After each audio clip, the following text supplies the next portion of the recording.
but look at the effects of rule breaking in the world, right?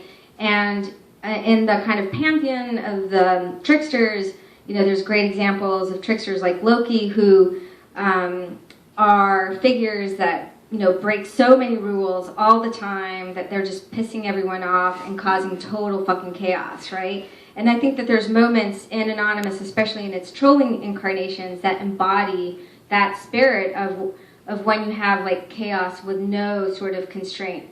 On the other side of the spectrum is if you don't ever break rules and norms, you really get the state of like utter conformity. And that's an extreme problem, whether it's just in society or political movements.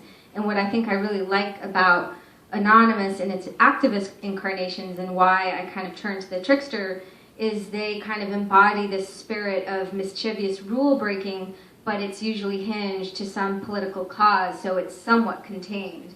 But again, the Trickster mythology, often some people accuse me of using it to whitewash Anonymous, when in fact, if you look at the Trickster myth, what's so interesting about it is that you have tricksters who are true hellraisers, right?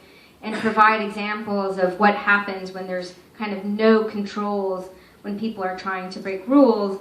But on the other hand, you have these instances in which you have a kind of inclination to be mischievous and break rules, but it's hinged to a sort of cause or event. But can you talk, there are rules in Anonymous, right? There's the rule against fame seeking, and there's a culture there, but is it an ideology? Like, this is, is Anonymous on the left? Is it just about the lulz? So what are the rules that you discovered as an anthropologist? So one of the main rules, and one of the only ones that kind of pertain to all the different networks and the troll era and the activist era, is again against fame seeking. It's really taboo to seek recognition for your work.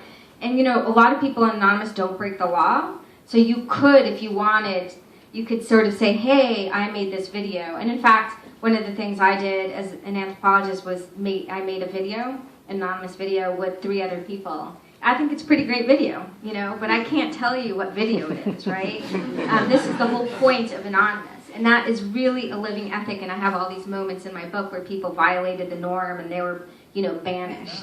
Adios, you're out of here. So that's one. The other one is an interesting one, which is not to attack the media, actually. And there were very, very, very few instances where they ever did. And in fact, the one group that did attack the media was Lulzsec, which broke away from Anonymous. And they had to break away from Anonymous because they were hacking for the lulz, not for political purposes.